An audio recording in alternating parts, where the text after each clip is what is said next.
Hello and greetings to Sir Fauzi. My name is Jason Anakmong. Alongside with me are Federick Sare anak Peter, Dominic our anak Jonas, and Bronny Melantika anak Grade. Today we're going to present about the case study for the geotechnical engineering. Without further ado, let's get started. My name is Bronny Okay, for my part, I would like to talk about laboratory and drain shear test objective. Okay, the objective for this lab is to determine the shear strength parameter of soil, which are angle of internal friction and cohesion soil with shape change of cohesive soil. Okay, for the purpose of measurement, undrained triaxial shear test is one of the indirectly shear tests that carried out by imposing a cell pressure to the cylindrical shaped soil sample and then increasing the axial load that resulting the shear failure that happened to the soil sample. Okay. When the test is conducted, maintain the undrained condition without allowing any pore water dissipation. At least 3 samples are needed. Okay. Make sure all the sample will be imposed with different cell pressure and imposed by axial pressure until the entire sample is filled. From the value of axial pressure at failure and cell pressure of every sample, more circle can be drawn and the value of cohesion and the angle of internal friction can be determined. Okay, these are the graph for more circle. Hello, sir. I'm the other presenter of this group. My name is Federick Peter. And first of all, I would like to wish a Happy New Year to you, sir, and your family. Okay, so I'm going to continue for our presentation. So for this trivial test, of course, before we're going to do any of our tests in our laboratory, of course, we need to make sure all of the apparatus are ready, and we need to make sure them uh, in a good condition to be used for our test. So for trivial test, the apparatus that we needed is only 5 of them, which is the first one you can see, sampling tubes. Second one is rubber lining, or also known as membranes. Third one is membrane stretcher, and fourth one is rubber binder. And last but not least, of course, this trivial test, one of the most important apparatus is trivial cell, or also known as trivial chamber. Okay, now that's for the apparatus needed for the trivial test. Hello, sir. My name is Dominic Jonas, and I will continue with the procedure of the trial test. So, firstly, 3 cylinder shaped soil samples are prepared, and then the soil sample are inserted into a rubber membrane and sealed on the top and bottom part using a ring, and then the soil sample is wrapped in a rubber membrane. Next, a water is inserted into the triaxial through intake valve until the whole cell is filled with water. Next, all the valves on the triaxial is closed and sample is imposed. The reading on the deformation dial gauge and load gauge are set to 0. Okay, next, record gauge readings for every 0, 20, 40, 60, and 80, and so on until the one of the following instances occur. And next, the form of failed soil sample is sketched and moisture content for every sample is determined. And then the same procedure as the above is repeated. The use proving ring number is noted and calibration data is provided. And lastly, stress and strain calculated for each reading. A graph stress versus strain is plotted and maximum shear strength of each sample is shown. Alright, that is the procedure of the trial test. Okay. So, as for the discussion, number 1, state and sketch type of failure for the soil sample. And number 2, plot both graph of stress versus strain on the same graph paper. And number 3, plot the Mohs circle for each of the 3 soil samples on the same graph paper and determine the shear strength of soil.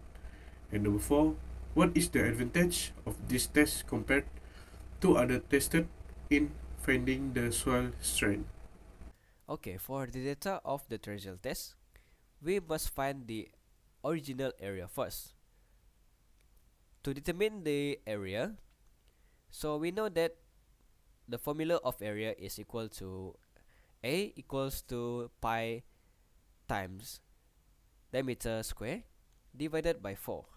So the given diameter is 0.038, and we should calculate it times with pi and then divided by 4, which is the answer will be 1.134 times 10 power of negative 3 over 0.01. And then as a precaution, we must convert the delta L in the millimeter to delta L in meter. So that's all for the first part of this calculation. Okay, next I would like to show you, sir, how do we calculate for the data, each of the data for data 1, data 2, and data 3.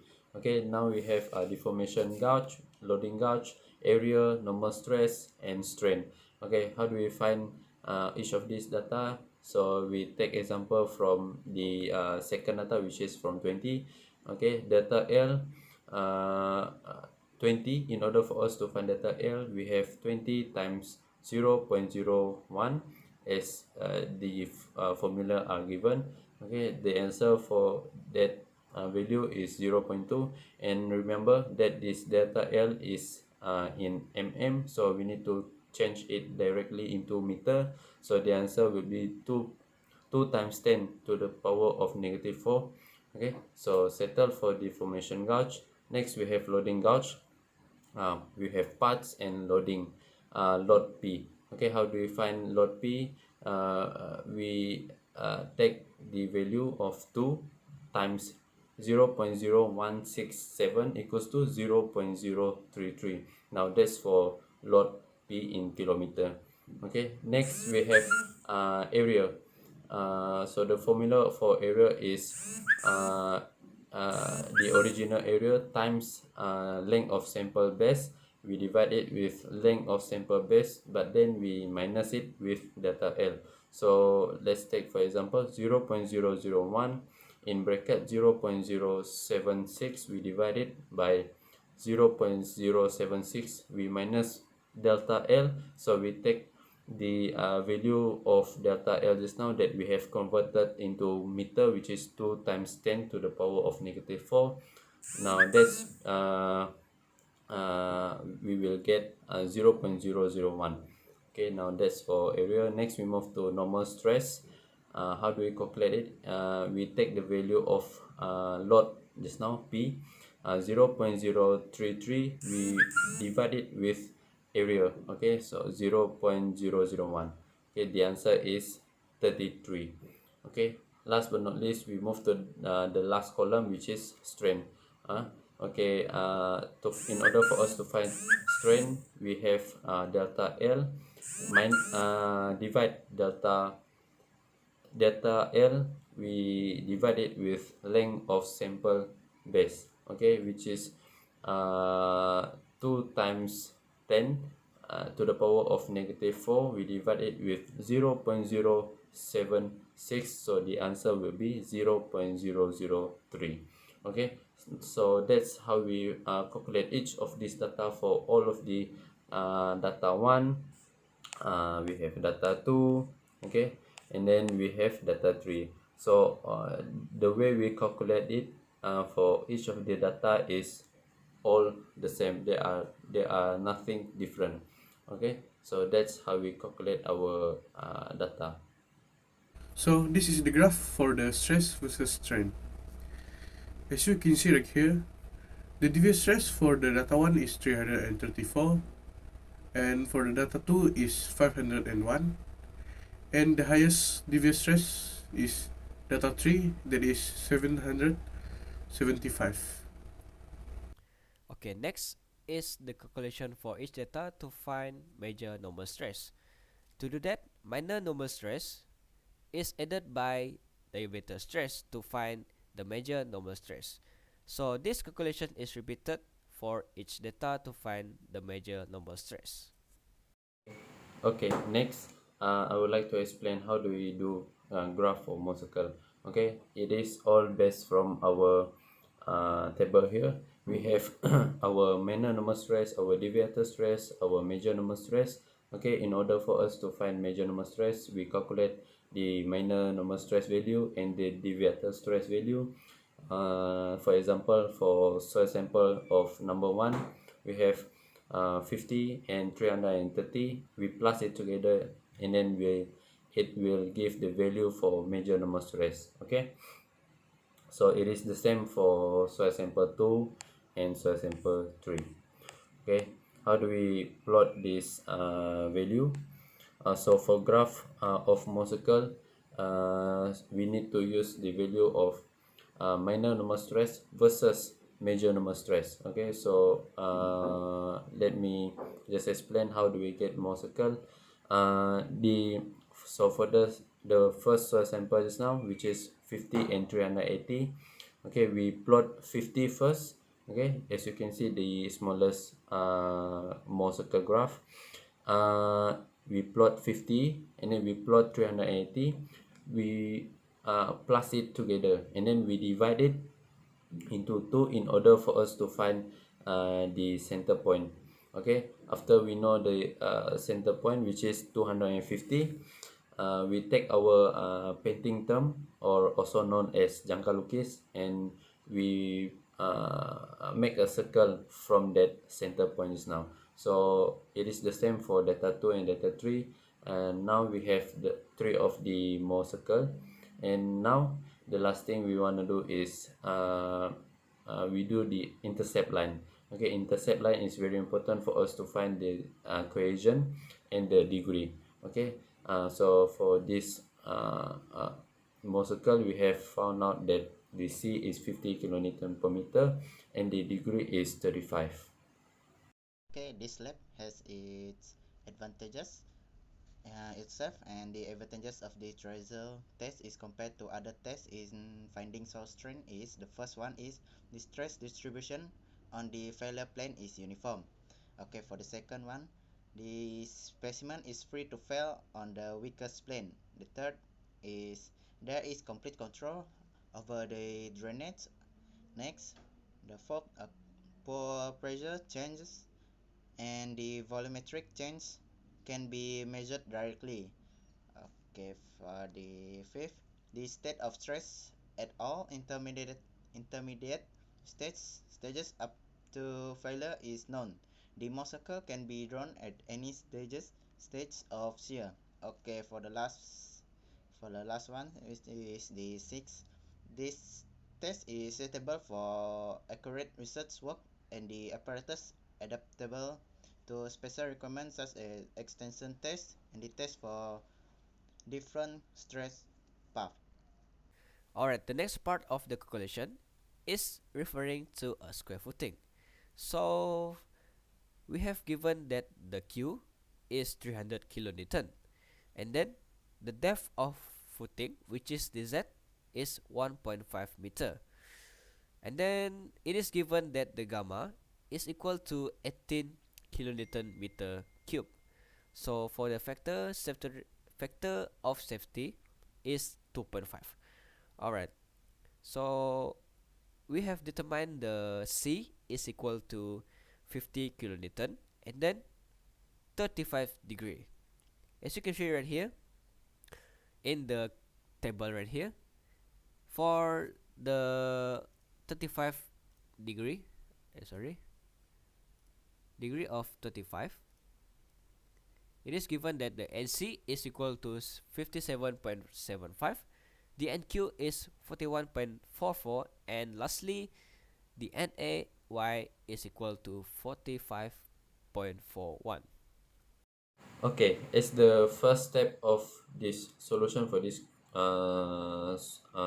question is we need to determine the formula for this square footing. Okay, so the formula is QF over QU equals to 1.3 times C. C stands for cohesion times NC plus gamma times D. D stands for breadth times NQ plus 0.4 times gamma times B. B stands for breadth, and times with N gamma. Okay, I want to say that this question asks us to find what's the value for B. Okay, the breadth of the square footing. So after we know the formula just now, we need to determine our value of NC, NQ, and N gamma with our degree just now, which is 35 that we have get from our graph of mole circle just now. So after that, we find the value of NC, NQ, and N gamma from our Terzaghi bearing capacity table. Okay, for degree of 35, so we get NC is 57.75, NQ equals to 41.44, N gamma equals to 45.41. After that, we put it straight away, insert into our formula just now. QF over QU equals to 1.3 times with 50. Why 50? Because it is our cohesion just now in our graph mole circle, which is 50 times 57.75, our NC, plus 18, our gamma is already given in our question just now. We times it with 1.5, the depth of the square footing. We times it with NQ, 41.44, plus 0.4, again 18 for our gamma in the question already given, and we times it with B. So for breadth, we need to find the value for breadth, so there's no value for breadth now, so we just put B. Okay, we times it with N gamma just now, 45.41, and the answer will be 4872.63 plus 326.95 B. So that's the first equation. Okay. So for the next step is QS equals to QFN per FK. So we got 4872.63 plus 326.95 B plus in the bracket of 18 and in the bracket of 1.5 per 2.5. So we calculate the formula and we got 1959.85 plus 130.75 B. Okay, for the last step for this calculation, okay, it is QS equal to Q over B, which is 1959.85 plus 130.78 B equals to 300 over B2, B power of 2, and 1959.85 B plus 130.78 B root and equals to 300 and 130.78 B root plus 1959.85 B of 2 minus 300, it is equal to 0. Okay, for this calculation we must use calculator, which is scientific calculator, that's FX 570 calculator. This okay, for to complete this calculation, which is we choose mode, we select mode time equation, and to get the final answer for this question. Okay, then we're gonna get B1 equal to 0.39 meter, B2 we get negative 14.98 meter, B3 we get negative 0.40, and the final answer is B equal to 0.39 meter. Okay, that's all from us. Thank you for listening for our presentation, which is for laboratory Andren Kaiser test, and thank you. That's all from us.